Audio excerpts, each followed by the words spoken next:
Hello दोस्तों।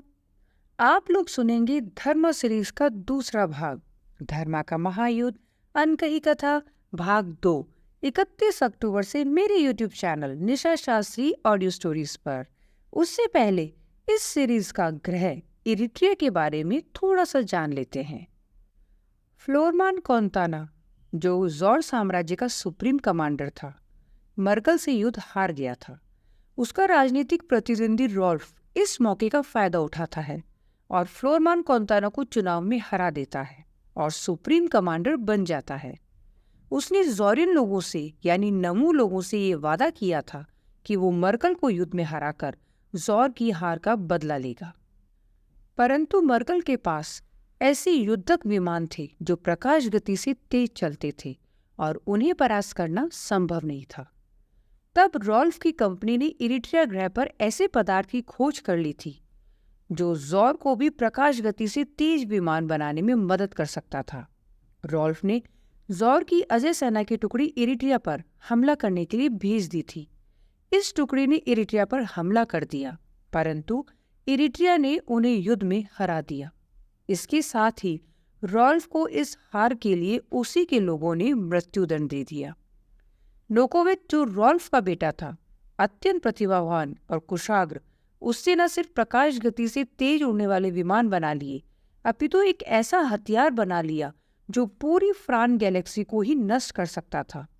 नोकोविच ने Eritrea पर कब्जा भी किया और मर्गल को युद्ध में हरा भी दिया।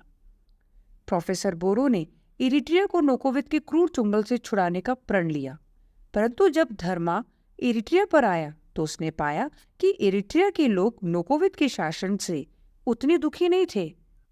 इरिट्रिया में 4 प्रजातियां रहती थी। पहली थी एंजेलन, जो मानव सदृश थे और उनके 4 हाथ थे। उनके 2 बड़े बड़े पंख भी थे। वो बहुत तेजी से उड़ सकते थे। उन्हें बाज का ही विकसित रूप माना जाता था और किसी भी एलियन सभ्यता के हमले से पहले एंजेलन का ही इरिट्रिया पर वर्चस्व था। इरिट्रिया के 7 प्रमुख देशों में से 2 बड़े देश अल्फा और बीटा हेप्टेट पर एंजेलन लोगों का ही आधिपत्य था। ये लोग फ्लैशी से अत्यधिक नफरत करते थे। फ्लैशी लोग पृथ्वी के मानव के समान थे और अधिकतर एंजेलन अधिकारियों के यहाँ छोटी पोस्ट पर नौकरी करते थे। इरिट्रिया ने पहले युद्ध में जॉर को तो हरा दिया था, परंतु तब इरिट्रिया पर एक और ही एलियन आ गया था और उसने फ्लैशी को सहयोग किया और उसकी मदद से फ्लैशी इरिट्रिया पर सबसे प्रमुख सभ्यता हो गई थी। इरिट्रिया की तीसरी प्रजाति थी सेंटोरस, जो आधे अश्व और आधे मानव थे।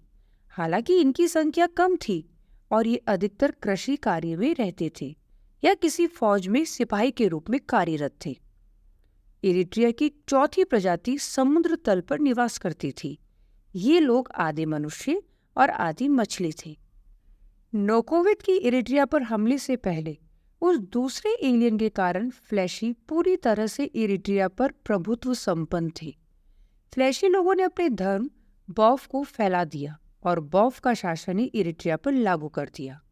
जो लोग बॉफ में नहीं मानते थे, जैसे अधिकतर एंजेलन, सेंटोरस और इक्वेन, उन्हें नागरिक होने का अधिकार नहीं दिया गया और उन्हें जानवरों के समतुल्य माना गया जिसे गुलाम बनाकर रखा जा सकता था।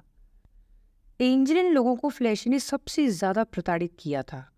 एंजेलन पुरुष को गुलाम रखने की प्रथा चालू कर दी गई थी और उनकी स्त्रियों को ब्रॉथेल या वैश्यालयों में डाल दिया गया था।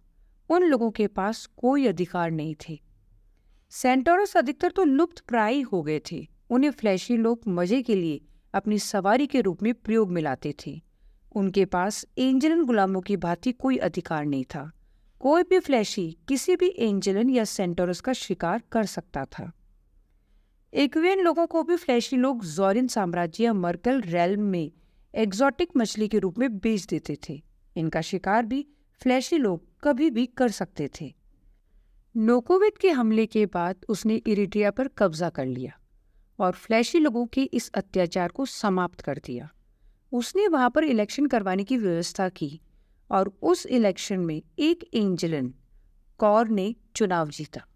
उसे नोकोविच ने अपना गवर्नर घोषित कर दिया और अजय सेना को आदेश दिया कि कोई भी फ्लैशी संगठन यदि किसी प्रकार की असामाजिक गतिविधि में लिप्त हो तो उन्हें पकड़कर जॉर मदर प्लैनेट पर ट्रायल के लिए भेज दिया जाए। बॉफ को बैन कर दिया गया और नोकोविद ने जॉरियन कानून लागू कर दिए जो किसी भी भगवान में नहीं मानते थे। बहुत से फ्लैशी लोगों ने कोशिश भी की कि नोकोविद के शासन को इरिट्रिया से हटाने की और पुनः फ्लैशी और बॉफ का शासन स्थापित करने की, परंतु वो उसमें सफल नहीं हो पाए।